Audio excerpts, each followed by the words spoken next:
কেউ কথা রাখেনি সুনীল গাঙ্গুলি। কেউ কথা রাখেনি, ৩৩ বছর কাটল, কেউ কথা রাখে না। ছেলেবেলায় এক বষ্টমী তার আগমনী গান হঠাৎ থামিয়ে বলেছিল, শুক্লা দ্বাদশীর দিন অন্তরাটুকু শুনিয়ে যাবে। তারপর কত চন্দ্রভুক অমাবস্যা চলে গেল, সেই বষ্টমী আর এলো না। ২৫ বছর প্রতীক্ষায় আছি।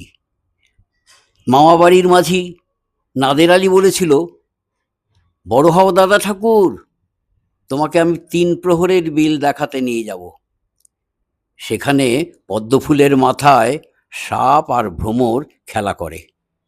নাদের আলী, আমি আর কত বড় হব? আমার মাথা এই ঘরের ছাদ ফুঁড়ে আকাশ স্পর্শ করলে তবে তুমি আমায় ৩ প্রহরের বিল দেখাবে? একটাও রয়্যাল গুলি কিনতে পারিনি কখনো। লাঠি লজেন্স দেখিয়ে দেখিয়ে চুষেছে লস্কর বাড়ির ছেলেরা। ভিখিরির মতো চৌধুরীদের গেটে দাঁড়িয়ে দেখেছি ভিতরে রাস উৎসব। অবিরল রঙের ধারার মধ্যে সুবর্ণ কঙ্কন পরা ফর্সা রমণীরা কত রকম আমোদে হেসেছে। আমার দিকে তারা ফিরেও চায়নি।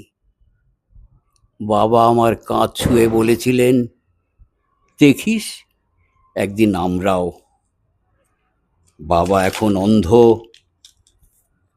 আমাদের দেখা হয়নি কিছুই।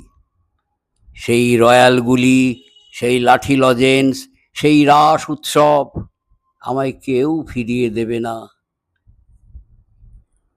বুকের মধ্যে সুগন্ধি রুমাল রেখে বরুণা বলেছিল, যেদিন আমায় সত্যিকারের ভালোবাসবে সেদিন আমার বুকেও এরকম আতরের গন্ধ হবে। ভালোবাসার জন্য আমি হাতের মুঠোয় প্রাণ নিয়েছি। দুরন্ত ষাঁড়ের চোখে বেঁধেছি লাল কাপড়। বিশ্ব সংসার তন্ন তন্ন করে খুঁজে এনেছি ১০৮টা নীল পদ্ম। তবু কথা রাখেনি বরুণা।